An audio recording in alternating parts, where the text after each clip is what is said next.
This seminar is for educational purposes only. It is not a substitute for professional medical advice or treatment. Consult with your medical provider for medical advice or treatment. Although the presenters try to keep the information in this seminar as accurate and timely as possible, the speakers and Mather Hospital assume no duty to ensure the seminar is error-free. The speakers and Mather Hospital are not responsible or liable for any claim, loss, or damage resulting from you viewing this seminar. We're beginning.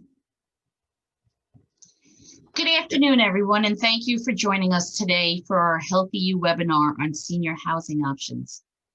My name is Kathleen Roster, and I'm the Director of Social Work at Mather Hospital. At any time during the presentation, please feel free to enter any questions you may have using the Q&A feature at the bottom of your screen. We will answer as many of the questions as we can within the time allotted once our presentation concludes. Your answers will remain anonymous. Our first presenter is Maria Brownworth. She is the Vice President of Community Relationships and Development for Amber Court Communities. With over 20 years of experience working in the healthcare field, she spent the first half of her career as a social worker in skilled nursing, serving the senior population in a nursing home setting. She has dedicated the past 15 years of her career to the assisted living industry, where she specializes specifically in Medicaid funding for this type of residence. Amber Court has 6 locations throughout the New York and New Jersey area. Maria oversees the admissions and marketing departments for various locations. She regularly educates family caregivers on ways in which Medicaid can assist them in attaining affordable care options for their loved ones, and genuinely enjoys helping them make an informed decision that will bring them peace of mind. Thank you for joining us, Maria. Thank you, Kathy. It's a pleasure to be here. As Kathy said, I have actually been in the business of assisted living for over 15 years. And one of the unique aspects of what I do, which would make it different from what a couple of other panelists here are doing today, is that our assisted livings, what we specialize in as a company as a whole, is the unique ability to work with the Medicaid funded programs. So a lot of times when people think of an assisted living, they don't normally think of Medicaid funding. So with that being said, Amber Court has been in business for over 50 years. We're privately owned and operated by a fantastic couple, the Schoenberger family, whose son-in-laws are now operating our company and running everything for us. They're amazing 2 gentlemen. We specialize in offering services specifically for the geriatric population, the 65 and over folks. When you're dealing with a Medicaid funded program, the Department of Health refers to us specifically as the assisted living program. It's called an ALP. That Medicaid funded program piece, we are always referred to in this term as having an ALP license, whereas another assisted living would have different types of license that they might have tagged on in addition to an adult home, enhanced living, an ALR, assisted living residence, special needs license, and whatnot. For us, we specifically work under this license, the assisted living program. So when people are researching us on the Department of Health website, this is the specific category they're going to be looking under, because there are other communities that work like us. We just happen to be one of the largest providers in this category under this umbrella. We do have 6 locations. We have one in Smithtown on Long Island. We have one in Westbury on Long Island. We actually have 2 in Brooklyn. We have one in Bronx, and we have one in Elizabeth, New Jersey as well. You can go to the next screen. Thank you. For me, I mean, I don't know how many people are familiar with assisted living. I find that sometimes there's a lot of misconceptions about what assisted living is. Personally, I like to consider it a senior hotel or a cruise ship on land where a person's residential and care needs come together under one roof in a social setting. It truly is like hotel living. I mean, we provide literally anything and everything that a person could possibly need all under one roof. And I think that's safe to say for any one of us that are here today discussing the topic. You know, right down to 3 meals a day, housekeeping services, services, laundry services. We have 24-hour services, 24-hour supervision.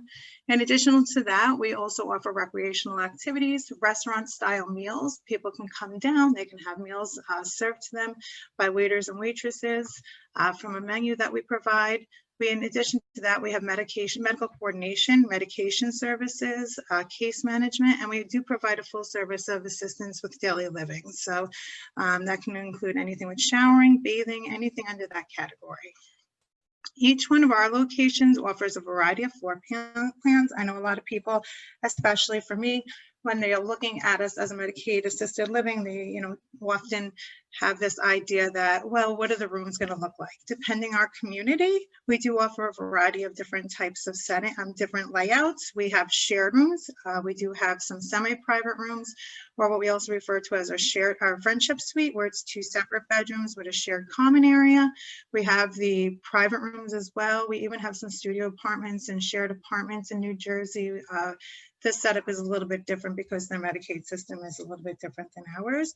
But in New York, again, we do have that shared semi-private share. And again, we even have some rooms that have partitions down the middle of the room, giving you some additional privacy.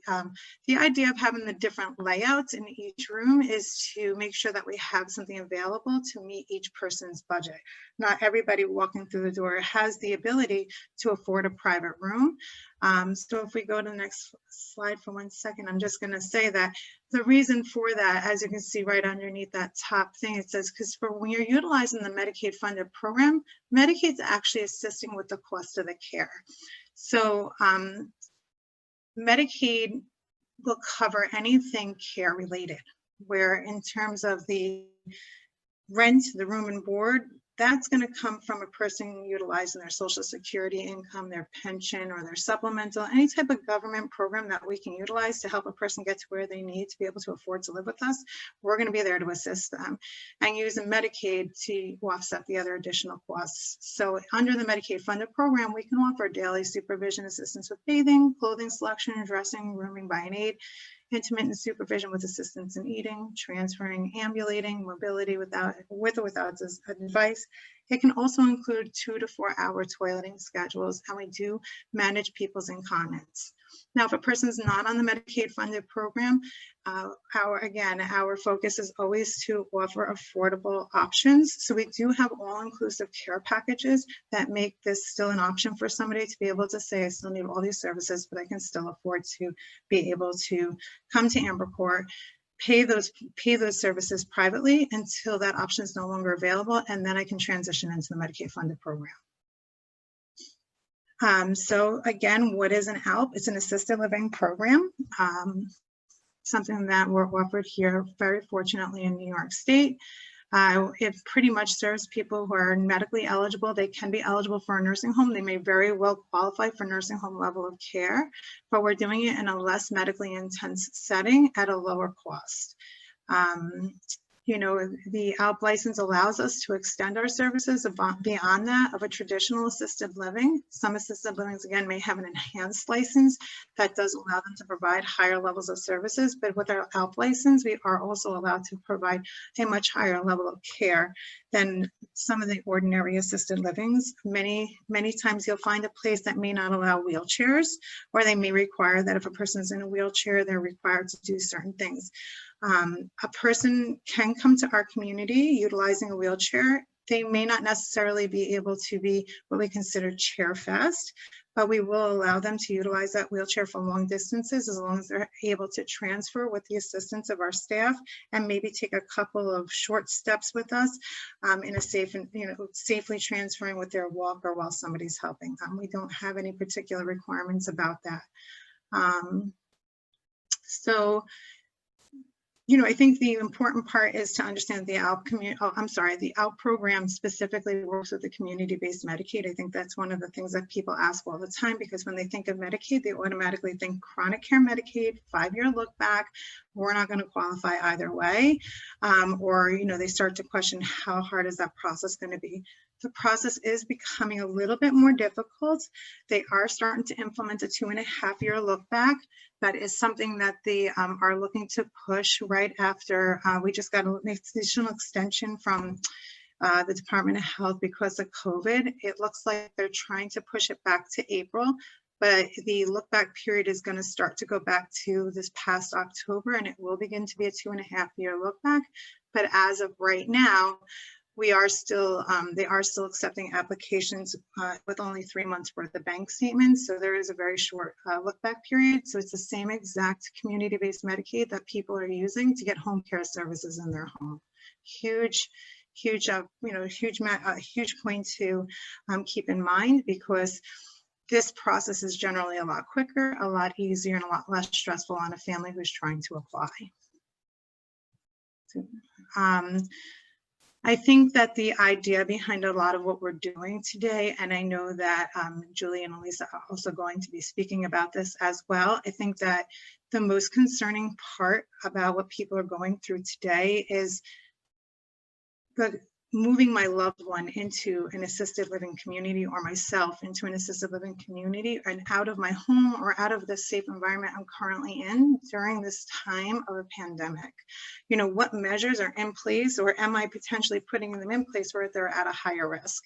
The press did not do much in terms of helping us to get much recognition. Unfortunately, people saw things that were going on in nursing homes, and they didn't really get to see what was going on in assisted livings and the hard work that we did to keep our residents truly safe and protected.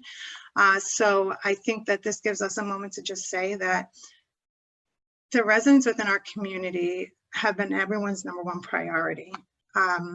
Not only are we following every guideline that the Department of Health and CDC has put out there, I think we've all extended ourselves way beyond what has ever been expected of all of us. So every day, still implementing, you know, a lot of COVID safety measures, and I have listed here some of the ones that we are already and continuously implement. Some of us are a little bit more cautious as to the next levels and steps to take it to, in terms of being a little more free on some of the things that we're, you know, doing within our community. Us personally right now, our staff is still, you know, wearing PPE at all times, masks when outside. All of our residents are wearing masks. Ultimately, if they have a shared room, they are wearing their masks in their room, but also when outside of their room. We have antibacterial all throughout the buildings. You know, we only allow 2 people in our elevators at any given time to allow for 6 feet distancing. We personally are not doing communal dining right now, only because we haven't come up with the proper way to feel that we can keep people safely distanced enough from each other to make that a safe environment. We are working on that right now. We're still doing meal service in their room. We do get tested weekly as staff members. Anytime a resident has any type of symptom that may be COVID related or in question, we do consult with our physicians who are there 5 days a week, and they do, you know, pursue the COVID testing as needed. We do have a daily health screening questionnaire upon the entry into the building when people are coming in, daily temperature checks on residents and staff. Obviously, we're doing tons more cleaning and sanitizing in between bathroom uses in the main areas when residents are now out and about, and additionally in their rooms. In-room medication delivery and assistance, so that they're not coming down to the medication room and gathering in large area, in a small area as large groups. But we are also having group activities, but we're restricting that to only 10 people, and that does actually include whoever's leading the group. That's something the Department of Health has suggested that we can do, and we're very grateful that we are able to do that, because people are beginning to get that social aspect again. In terms of admissions, because I think that that's one of the things people worry about. What if I do make the decision to move my loved one in or move myself in? How will that happen? For us, the major thing is that we want a negative COVID test within 96 hours of the scheduled admission. You know, I think that people struggle the most with, you know, how can I move somebody in at that time? You know, I have an amazing admission team in each one of our buildings who personally help to make arrangements in each person's room, with family members giving instructions on how to set the room up. whether it's, drawer number 1, drawer number 2, drawer number 3. We've gone up to rooms, taken pictures of the room and FaceTimed them where they said, can you please put this here, put that there, with the family member on the other line. And we're helping every step of the way to set that up ourselves so that they can, rest assured that it's being done the same exact way that they would want to do it. I probably had the best admission ever the other day where she literally printed one of our floor plans off of the internet and literally marked on every single spot where she wanted us to put things. It was incredible. And I wish at this point everybody would do that. But again, it was one of those great moments where you're like, oh my God, that was really a smart thing to have done. And it was wonderful for our staff because they were able to set it up exactly the way the daughter envisioned the room to look. When a person goes out, which we really hope that they don't have to, but occasionally, the doctor will say he doesn't look good, or, another situation comes up where they have to go to a hospital or rehab. Again, before they come back, just to maintain the safety of all of our residents, we are requiring, again, another COVID test. Right now, we do have supervised visits. We're very fortunate for that. Everything's done online through a pre-scheduling system that we have, and then people can come for a 45-minute visit in a controlled setting where we are monitoring and sanitizing in between each visit and giving people the opportunity to have a social visit with their loved one. So that's us. And I'm Maria Brownworth, again, Vice President of Community Outreach. Here's my contact information. And, I look forward to, at the end, having any opportunity to answer any questions with you guys. Now for Julie. Thank you so much. Thank you, Maria. That was wonderful. I want to just give a special thank you to Kathy and Stu at Mather Hospital and helping us put this together. It's really been wonderful to work with both Maria and Alyssa and the team at Mather. We're really delighted to give you this information. We know that finding the right senior living community and right setting for each family, for each individual, is going to be different. And we hope that today we're able to give you just a little bit of insight and a little bit more information so that you can make a good decision for yourself, and also to kind of put your mind at ease about what's happening in the assisted living world on Long Island. Just to piggyback off of some of the things that Maria was talking about, we have, as an industry, really worked very hard to keep our residents and our staff safe. And in general, we believe that the vast majority of the senior living communities on Long Island are actually pretty safe places for people to be right now. So we're glad that you're here to learn a little bit more about what your options might be, and also how we've addressed some of the serious threats of the virus. So I am Julie Wexler. I am the Director of Business Development for the Bristol Assisted Living. Many of you might see us. It seems like we're popping up on every corner. Seems like that sometimes, but we are a very rapidly growing a company founded in the year 2000. We were in the process of putting together a pretty exciting celebratory year. We have a lot to celebrate. We continue to have a lot to celebrate. Not the celebratory year we were expecting, but we continue to run our vibrant communities, and our residents and our staff, despite some very difficult months, continue to be safe. So we have 15 Long Island-based communities now. I know this is a Mather audience, so some of the ones that are in our general area here in Suffolk County. Our beautiful community in Mount Sinai just opens. We have Holtzville, Sayville, Lake Grove, and many others in Suffolk County, as well as Nassau. So how do people pay for the cost of assisted living at the Bristol? The vast majority of our residents are paying privately. It is a private pay community. If you were fortunate enough to have purchased a long-term care insurance policy, most long-term care insurance policies will pay for the cost of assisted living, as long as you meet the requirements of typically needing assistance with at least 2 or 3 activities of daily living, or have some kind of cognitive impairment. There is a veteran's benefit. So if you are a veteran or the surviving spouse of a veteran and you meet some financial requirements, you may also be eligible for the veteran's benefit. We too do have a very limited Medicaid program at only one of our communities now in Nassau County in Lynbrook, but most people are paying for the cost of assisted living at the Bristol through private pay. Most of our residents were fortunate enough to have purchased their homes 50 years ago, and the cost of real estate has obviously gone up, and they're using the proceeds from selling their family home to live in our communities. So what are we known for? We're known for our robust recreational programming, our gourmet dining experiences, our enhanced levels of care. Most of our communities have the enhanced assisted living license, so we're able to have people, what we call age in place, come in independent, and then as their care needs change or increase, we're able to continue to provide care for them. So you can go to the next slide. So we build beautiful buildings, right? So we have beautiful home-like spaces for you to enjoy time with friends and family. We have a variety of different public spaces that residents can benefit from. And one of the things I always try to emphasize to people when they're looking at assisted living, because many people, they're coming from maybe a 3 or a 4 bedroom home, and they're used to having their space.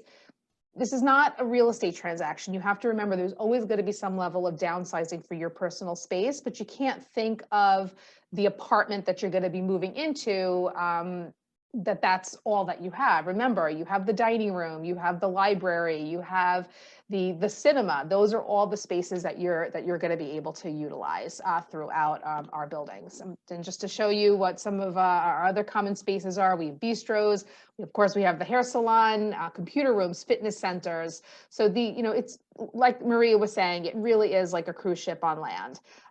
In our communities at the Bristol, we have a number of different room apartment layouts, and that's going to differ from building to building in terms of availability, in terms of the layout, in terms of size of the apartment. But generally, we have 2-bedroom apartments, 1-bedroom apartments, studios, and also what we call friendship suites. We do not have any shared apartments. All of our apartments are private. What a friendship is like a private bedroom and a private bathroom, but you would share a kind of a little common area, sort of like a college suite. But all of our apartments are private. You can go to the next slide. So I always like to take the fear of, if you will, of what it looks like to shop around, if you will, for a senior living community. And I say shop around because every senior living community, every assisted living is a little bit different. Even though we're all called assisted living, there is such a range, especially now on Long Island, and it's really important that you do your homework to find the right community for you. Some communities cater to a frailer population, and some communities, the price point is going to be different. Some of the communities might have larger apartments, smaller apartments. The dining experience might be different. They might offer different kinds of diets. So there are so many options. And so it's really important that you make that first phone call. So what does that first phone call look like, right? What can you expect when you have that first conversation with us? Well, our community relations directors are going to ask you a lot of questions about how you spend your typical day, about what's important to you, about what your care needs are, and of course about budget, right? We don't want to waste anybody's time, and if we're not the right fit for you, we want to make sure that we're referring you to another provider that's going to be able to meet your needs. So you're going to get a lot of questions when you first call us. We love when people come to our communities. So much about what we do in assisted living is about being around other people and about sharing our days together. So, with the social distancing and with the limitations on who can come into our building, it's been that much more difficult for us. So unfortunately, we can't have you come in for an initial visit, but what we will arrange for you is what we call a virtual visit. So every one of my buildings is kind of doing it a little bit differently. Sometimes it's a slideshow, sometimes it's a small video so that you can kind of get a feel for what the building looks like. Once you do make the decision to move in, we can make arrangements for you to actually come in for the visit, and we can talk about that in a little while. But you can understand why we can't have anybody in our communities right now that really don't need to be there. So a virtual visit is always to start. We want you to meet the team. So you're gonna have, we're doing our visits now virtually, typically through Zoom, very similar format to this. We know that it is a very difficult decision to move, and we want to make sure that you're comfortable with the team that's going to be there to support you. So we typically will set up a Zoom meeting. You will meet the community relations director. You might even meet the executive director, our wellness director, our recreation director, the dining room manager, even the chef along the way of your journey to finding the right community. So once you make your decision, we're going to ask you for a deposit to sort of reserve your room. But also what that deposit does is it sort of gets the paperwork wheel rolling, if you will, because there is a lot of paperwork when moving into assisted living. We need a physical done by your primary care doctor. We need, your insurance information, your legal documents. There is a lot of paperwork on our end that has to get filled out. And so we don't usually start doing that, of course, until we know that you're serious about making the move. And of course, we want you to select the apartment. So once we select the apartment, you've left your deposit, we have all the paperwork, we are going to then do an assessment. And that assessment is going to be done these days virtually. And it'll be done with one of our nurses or possibly the executive director. And what we're looking for is to see if you need care. We certainly have many of our residents who move into our Bristol communities who are really just benefiting from all the wonderful amenities we have. They really choose to move to the Bristol because they no longer want to manage the home anymore, or managing the home is becoming more burdensome with the snow shoveling, or even a safety issue, for example, with the stairs and the grocery shopping and all those other things that make living in some of these homes that were built, mid-century a little bit more difficult for older adults on Long Island. So you could be what we call independent and just, like I said, be benefiting from the amenities, or maybe you need a little bit of assistance. Maybe getting in and out of the shower is becoming more difficult for you. Maybe you've lost some flexibility and you need a little bit of help in the morning to get dressed. Maybe you're on 10 medications and you need somebody to help manage that for you. So those are the kinds of things we're going to look for when we're doing the assessment. And we have folks that are on a very low level of care. Maybe somebody just needs somebody to come in the morning and help them get out of bed because they're a little stiff from arthritis. Maybe we have somebody who's in a wheelchair who really needs a very high level of care. So we're going to determine that during the assessment. And so once again, because most of our communities have the enhanced assisted living license, we can have somebody who's independent. We can have somebody also on a very high level of care. There's definitely a range. So once we decide that, then you would sign your residency agreement. And I just want to point out, I'm sure this is the case at Amber Court, as well as at the assisted living portion that Alyssa is going to talk about at Jefferson's Ferry. At the Bristol, you're never signing a long-term commitment, right? You are moving in, you're signing a residency agreement. It is a month-to-month agreement. If your life situation changes, your kids move out of state and you want to follow them, all you need to do is give 30 days notice and you can move out at any time. So people tend to like that sort of flexibility with, with assisted living to be able to do that. Technically the first month that you're at a Bristol is really a trial period. So if you decide to move out within the first 30 days, you don't even have to give that 30 days notice. What I really want to encourage people to think about is really utilizing this to your benefit. This is going to be a tough winter. Senior centers are closed for the most part. People are afraid to move about with the virus. Think about maybe snowbirding at the Bristol, right? You can come for 3 months, December, January, February. Let's see where we are after that is over. Maybe the vaccine will be more readily available. But at least you won't be isolated, and at least you'll be around other people. And like I said, you'll be able to try it out and see if this might be a long-term solution for you. Okay. The other thing that we do once you sign your residency agreement, once you've made your first payment, which typically includes your first month's rent, as well as what we call a community fee, which is sort of a move-in fee, which is equal to whatever your monthly rent is. is we help you plan for your moving day. We know that this could be very often stressful, not only for you, but stressful for your family. And so we really work closely with families to make sure that we get that moving day just right for you. And so we don't just, I'm sure your kids aren't going to just drop you off with a suitcase at the front door. We really take it very seriously on how, that adjustment process, what that adjustment process looks like. It's certainly a little bit more difficult these days, having to deal with the restrictions of the virus and the required quarantine. So what will happen at the Bristol is when you actually do need a test within 48 hours of moving in.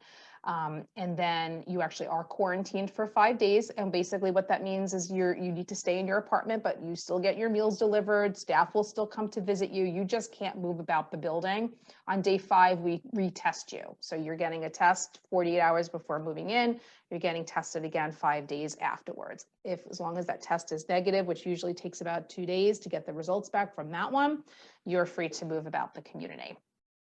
So you can go to the next slide. So, we like to think about assisted living as providing amenities to help you live a carefree life, right? Very often people are moving to our communities because, like I said, living alone is becoming, more difficult. The cooking, the cleaning, or even the social isolation. Maybe somebody's spouse has passed away, or your friends have moved away, or you're no longer driving. So everything being in one place under one roof really can help you live a carefree life and really focus on those things that you really enjoy doing. So at the Bristol, you'll of course have your choice of an apartment. Everyone has a private bathroom. All of the apartments have what we call a kitchenette. So there's no heat cooking, but there's a microwave, a sink, a little refrigerator, some counter space, countertops, things like that for you to be able to prepare light snacks for yourself and coffee and things like that. But remember, you're eating gourmet style meals in our beautiful dining rooms.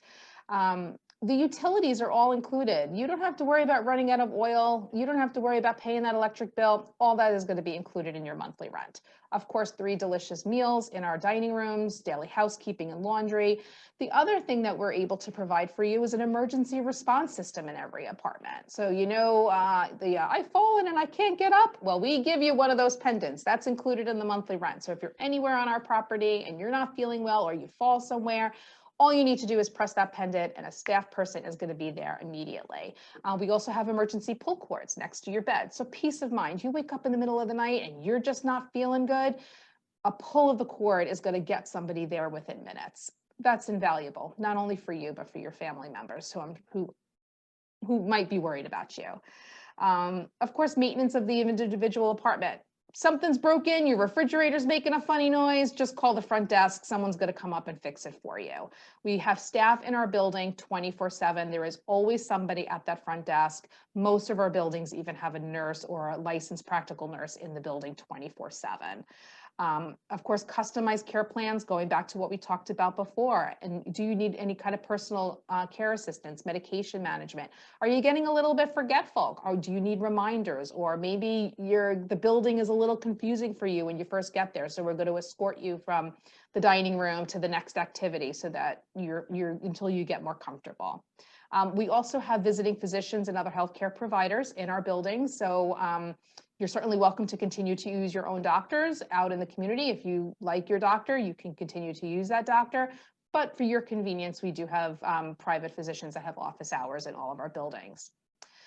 Each one of our Bristol communities has a secured neighborhood called Reflections. Reflections is a memory care neighborhood. It really is a smaller, more structured, more supportive environment for folks with moderate to severe memory loss. It's fully secured. Safety is always our top priority, highly customized. We really take a lot of effort in when you're first moving in to really get to know who that person is as a person. Memory care is not cookie cutter. We know that in order for folks to live fully and to feel safe, that we need to know as much about you and what motivates you and what makes you happy and avoid those things that you don't like, and that's particularly in memory care, where you may not be able to verbalize those things. So we get a lot of information from the families on the front end to make sure that we're providing the best possible kind of care we can provide for you. Our staff is a dedicated staff in reflection, so there are folks that are hired just for memory care. It really takes a special person to work in our memory care communities. We have specialized trainings, supervisors, ongoing support for the staff to learn the latest techniques in communication and behavior management, in recreational, how to engage people. It really is an art to dementia care, and that's really what we're very good at the Bristol. Even our buildings are specifically designed to support people with memory loss. So many of our buildings are built like in the memory units, they're circles. So they're for folks who like to walk or wander, if you will. They always end up back in the common areas. So it's those little things that really help to maintain safety and security for people with memory loss. And of course, the same gourmet style dining, but even the way that we serve the meal is not the same as the way that we do it on the assisted living side. It's still about choice, but it's about simplifying the choice so that folks aren't overwhelmed. So you can go to the next one. So to piggyback off of what Maria was talking about the COVID-19 protocols in assisted living, of course, these are all mandated by the state. We have come a long way since the spring. The Bristol, as I'm sure most assisted living communities, were not immune to the virus. We had the virus in our buildings. But we were, because of the very stringent, people often complained about those state mandates that were coming down fast and furious and sometimes changing day by day.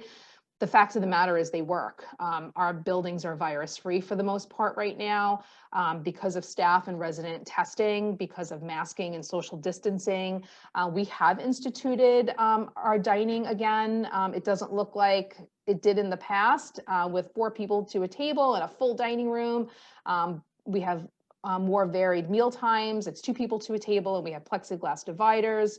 So it's different, but we're trying as much as we can to reinstitute a sense of normalcy and to kind of get things back to where they had been. Same changes in recreational activities, small group activities, changes in housekeeping, cleaning those high touch areas, new filtration systems. We even have ultraviolet lighting now in our elevators. Certainly changes to the move-in protocols, which we talked a little bit about before. So you can go to the next slide. So if you have any questions about the Bristol, the fact of the matter is people need care.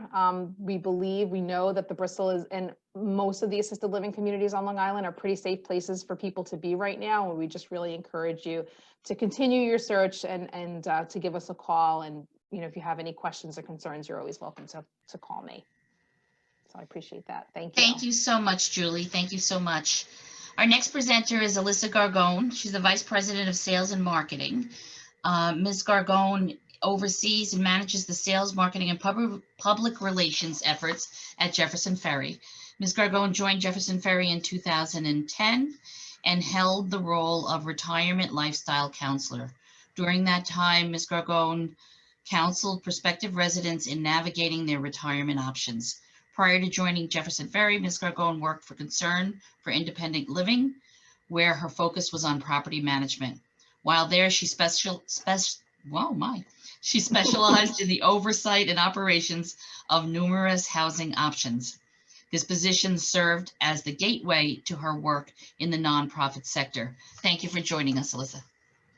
Thank you so much, Kathy. Thank you for having me today, and thank you to Julie and Maria sharing all that helpful information with all of us today. I know that this presentation really is to help people understand what the different options are for senior living. We can actually, thank you, go to the next slide. So both Julie and Maria spoke about their communities, which offers assisted living and some independent living options at their community as well. And on Long Island, there are many different independent living type of communities. There are 55 and over communities to purchase, 55 and over community rentals. And then there's a lot of different types of assisted living communities as well. Amber Court, the Bristol, Sunrise. There's many different options on Long Island. The third option that I'm going to talk about today is called a life plan or continuing care retirement community. Both life plan and continuing care retirement community it means the same thing. It may not be a very well-known term here on Long Island because there's actually only 3 communities on Long Island that are either life plan or continuing care. Jefferson's Ferry is a life plan or continuing care retirement community. Thank you. So I'm going to explain what a life plan continuing care retirement community may include. Predominantly at a life plan community, the biggest part of the campus is independent living. And that's what you'll find here at Jefferson's Ferry. The biggest part of our community is independent living, where we have residents who live in their own apartment home that may range from studio apartments up to as large as 2-bedroom with den. And then we also have cottage living at Jefferson's Ferry, which is 2 bedrooms or 3 bedrooms. Independent living at Jefferson's Ferry is very similar to independent living at your home. You're free to come and go as you please. There are a ton of amenities right here at your fingertips. In independent living, there's no health care that is included at that level. What we provide to our residents in independent living is we take away their home maintenance burden that they've had when they were living in their homes for many years. We take care of all the maintenance of the home, and we also offer dining venues in our community center. We have a gym and a library, plus other cultural programs and social programs that we offer. There's also assisted living. We have assisted living here at Jefferson's Ferry. It's another part of our community, and it's located in the Vincent Beauvais Health Center. In assisted living, we have apartments for residents who receive some type of care, whether it's help with maybe medication management, maybe it's help with dressing or bathing. So help with their activities of daily living. We also have memory support on campus, which is also located in our Vincent Beauvais Health Center. And we have a nursing home. So our residents here at Jefferson's Ferry who are living in independent living, if at some point they require assisted living, memory support, or nursing home care, that is provided to them here at Jefferson's Ferry. So they would just move from their independent living home over to a different part in the community. We can go to the next slide. So I'm going to throw another term out there. Besides life plan, there's a term called life care, which many people may not be familiar with. At Jefferson's Ferry, we offer life care. And life care is actually the contract under which services are provided. So the word life plan, when you hear life plan community, that is the type of community that encompasses independent living, assisted living, and skilled nursing care. Life care is actually the contract under which the services are provided. That is what we offer here at Jefferson's Ferry. And that gives our residents access to long-term health care if they ever need it, predictable monthly fees. Our residents here at Jefferson's Ferry, they do pay an entrance fee when they first move in for a life care contract. And we have many different options for contracts, so pricing is different based on the contract. They also pay a monthly fee. And under a life care contract, their monthly fee is going to follow them through their continuum of care. So as they're living in independent living and they're paying a certain amount, if they are to move to assisted living or skilled nursing at any time while they're living here at Jefferson's Ferry, they can expect that their monthly fee is not going to increase when they move to a different part of the community. So life care does offer predictable monthly fees. And those predictable monthly fees help our residents. It provides our residents with asset preservation. They know what their costs are going to be if at some point they do need care. Estate protection, some of our contract fees are up to 90% refundable, which means that when a resident moves out of the community, if they move out themselves, they get back 90% of the entrance fee that they initially paid. If they are to pass away, and that is the reason why their contract has been terminated, the 90% of what they initially paid for their contract will go back to their estate. Predictable cost, as I just mentioned before, they know what their monthly fee is going to be at any level of living here at Jefferson's Ferry. And Life Care also offers lifelong certainty. So when you're shopping senior living communities and you're looking at independent living or assisted living or life plan CCRCs, just remember that a life plan community does encompass multiple levels of living. I'm going to share a little bit about Jefferson's Ferry. Jefferson's Ferry opened back in 2001. We are the first life plan community to open on Long Island. We are a 501c3 nonprofit establishment with a local board of directors. And we do focus on providing an active lifestyle in a life-enriched environment that fosters purposeful living with security and peace of mind, all in all-inclusive life plan community. And we embrace all of our residents of the community with dignity, compassion, integrity, and competence. So I know that we've been talking a lot, Julie had mentioned, and also Maria, about senior living and during the pandemic.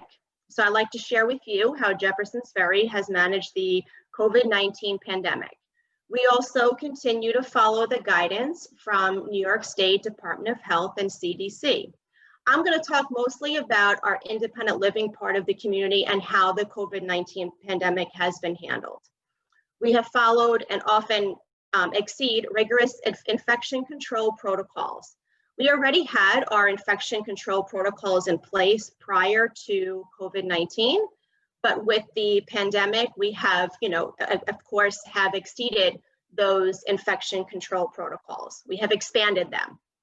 We clean all common areas continuously with a focus on the frequently touched items, and our residents' homes are cleaned on a regular basis.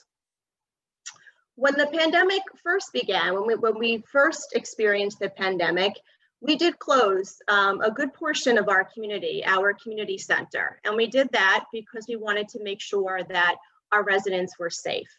And our social programs and the gym, all of that was closed.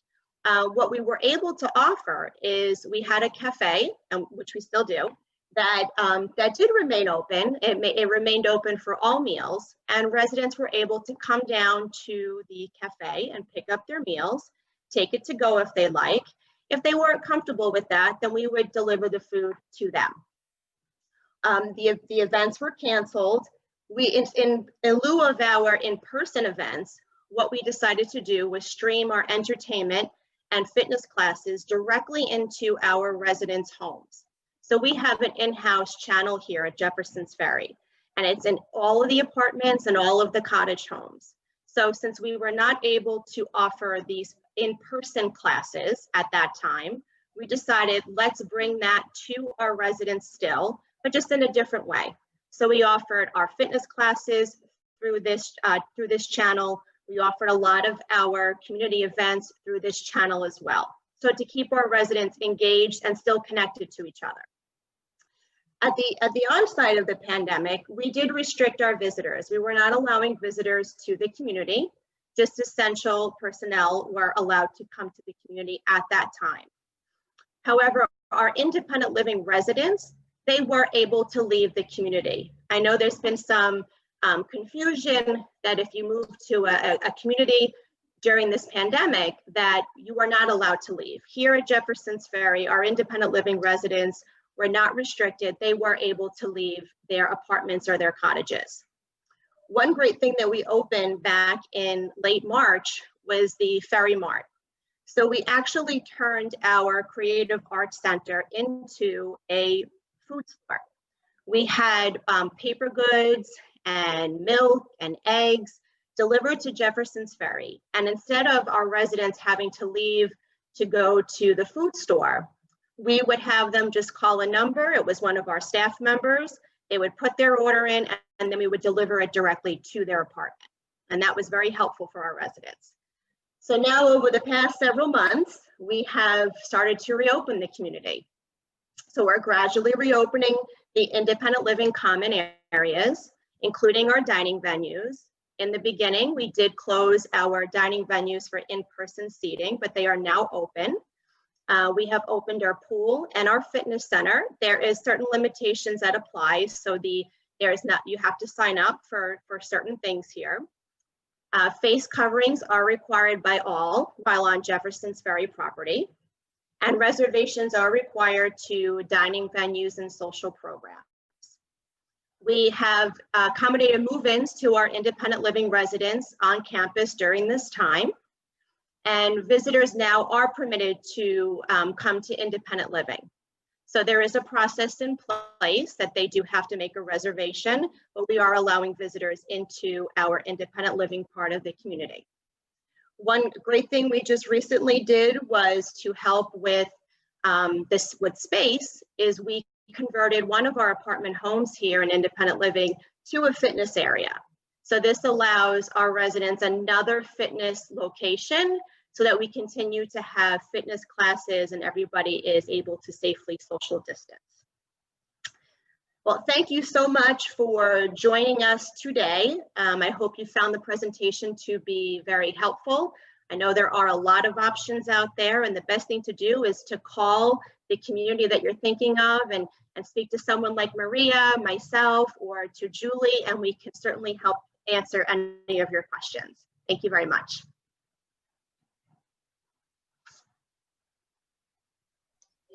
Thank you, everyone. We appreciate your expertise in this area. We know there are a lot of questions and a lot of confusion and all. If anyone has any questions, you can enter them now in the question and answer feature on the bottom of your screen. And again, all questions will remain anonymous.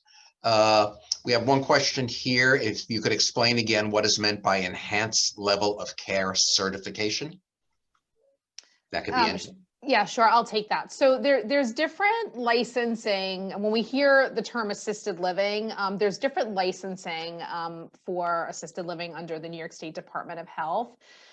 So in the past, assisted livings in the back in the day, if you needed a wheelchair, if you needed a pureed diet, if you needed a two-person transfer, for example. Those were things that were not permitted in assisted living.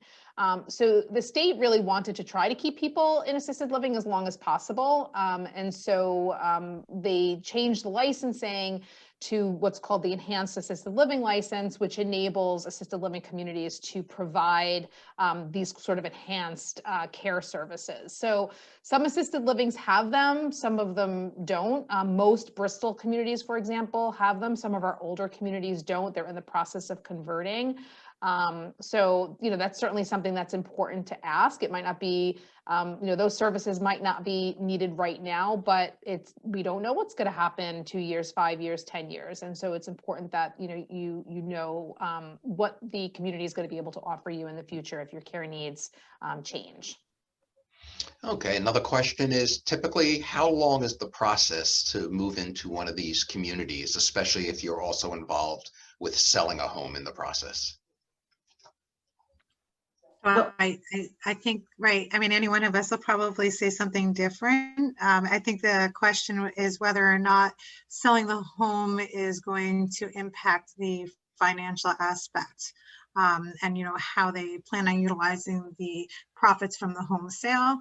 So, I mean, truthfully, I know for us, speaking on our behalf, we can literally move somebody in a week, depending on how quickly they are able to get themselves to the primary care physician to get the initial medical evaluation completed.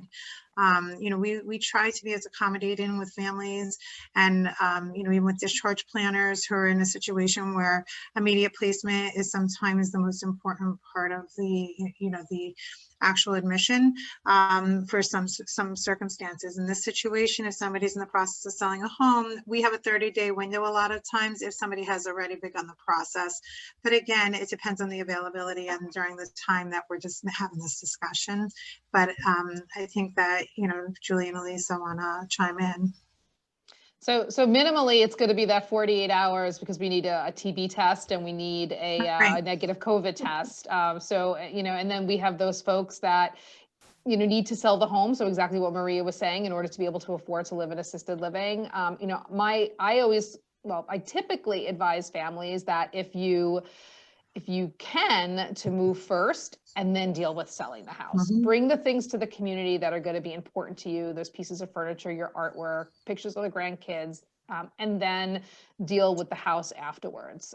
Because remember, we always want to remember what the important thing is in this equation, and that's the person moving in. The house is really secondary. So if you have the ability to move first and then sell the house, it's also not safe for somebody, an older adult, to be living in a house where you're packing up and boxes and furniture not where it used to be, and so it's very stressful as well. And it's stressful. So it's usually safer and less stressful to actually move first and deal with the house later. Yeah, I agree with you, Julie and Maria.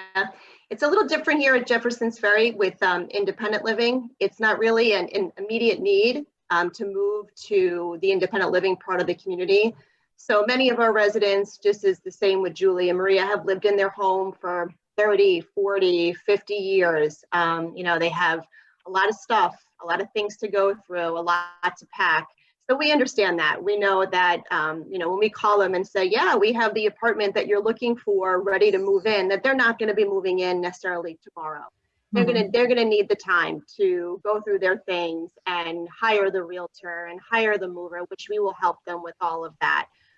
So here at moving into independent living is a little different. We have about a 90-day window, 3-month period, where we would expect a resident to move in once they have shared with us that they are, committed to an apartment here. Great. 2 other questions, both deal with finances. One is, what would typical initial deposits be, and are they refundable? And the other is, can you give a roundabout guesstimate of monthly costs for each facility? Sure, I can go first if that's okay, Julie and Maria. So our fee structure is a little different. We are an entrance fee based community. So there are one-time entrance fees that are paid for a life care contract. Yes, the deposits are 100% refundable.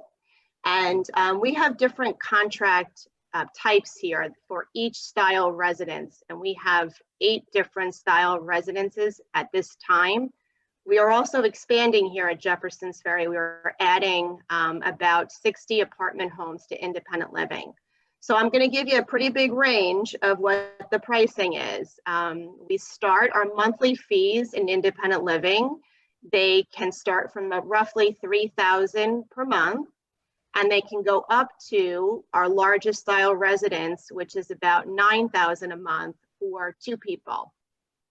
Our entrance fees begin at roughly $220,000, and they can go up to roughly $900,000, and that would be for a 90% refundable entrance fee plan. So 90% of that goes back to the resident or to their estate when they're no longer living at Jefferson's Ferry, and that is the refundable contract. So the best thing to do is to call and speak to each community, and they can explain specific pricing for each style of residence that they have.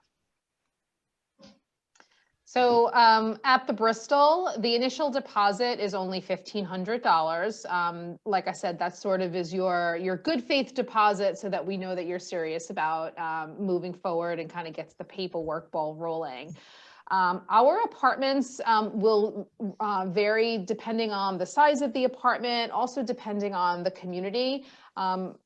Generally, they start at around $4,000 a month for the smallest size apartment, and really can go on up to over $11,000 a month if you're in, for example, the Bristol in Lake Success, which is our memory care only community. It's ultra luxury memory care. It's an all-inclusive rate. So I wish I could be more specific, but anywhere from $4,000 a month to $11,000 a month, and really everything in between. So you're paying for the rent for the apartment based on the size of the apartment, and then you're also paying your care charges on top of that, depending on if you need care. The only other fee that you will have to pay when moving into the Bristol is what we call the community fee. which is a one-time move-in fee. It's pretty universal amongst all assisted living communities, even nationwide. So whatever your monthly rent is, let's say you're renting a one-bedroom apartment at the Bristol in Mount Sinai and the rent is $7,000 a month, your community fee will be $7,000. So you would pay when you first move in, your first month's rent, as well as your community fee. That community fee is only refundable if you move out within the first 30 days. Once you stay for 30 days, it's non-refundable. So you have the deposit, which is $1,500, you have your monthly rent, and then you also have the community fee. So for us, obviously, given the presentation I gave in the beginning and understanding that we do work with the Medicaid funded program and being a more affordable option, our numbers are going to be a lot different than what we're hearing, but that's what makes us who we are and makes each and every one of us very different from each other. Our deposit at this point for anybody coming into our community is a $500 deposit. It is, again, it is a refundable deposit. If anybody decides this is not something for me, I, found other placement, I've changed my mind for whatever reason, they just have to let us know. We do refund that $500. Also, upon move-in, we do apply that $500 to their initial bill. So it's not a $500 deposit that we're just taking, out of, just to keep. It is a $500 that's being used towards their initial move-in. We personally, again, if you're using the Medicaid funded program, we have room options as low as $1,270 a month. Those are typically our shared rooms. We do have some shared rooms as low as $2,500 a month. We do have rooms that are those friendship rooms, again, friendship suites, things where you're having like pretty much your own bedroom, just a shared entrance. It can be $3,500 a month. And we do have some private rooms that go for $4,500 a month.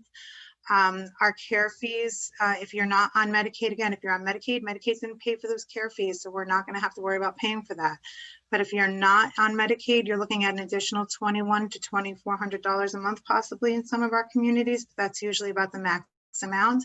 In terms of enhanced care, we do have an enhanced care license in our Westbury locations. We do have a memory care unit there as well. So the max amount that a person would be paying in that particular area of our building in a private room with the max level of services, and that could be somebody going up to pretty much the nursing home level of care, needing a Hoya lift, puree food, us feeding them, full service is pretty much at $8,800 a month is the highest paying resident within our communities. Okay, that's all the questions we have up there now. Just for everyone's knowledge, this is being recorded and we will be posting it to the Mather website probably within a week or so. It should be up and running.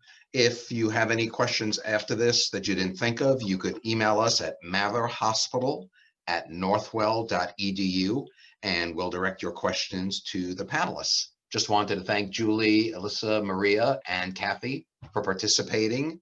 And thank you all for joining us today. Thank you for having us. Thank you. Thank you all very much. And just be sure, once you're exiting the webinar, you'll see a link to a brief survey. If you could please fill out that survey. Your feedback is very, very important to us. And thank you again for joining us. And you can view any of the HealthyU webinars that were presented and you'll find them at matherhospital.org/HealthyU. Thank you so much, everyone. Thank you. Bye.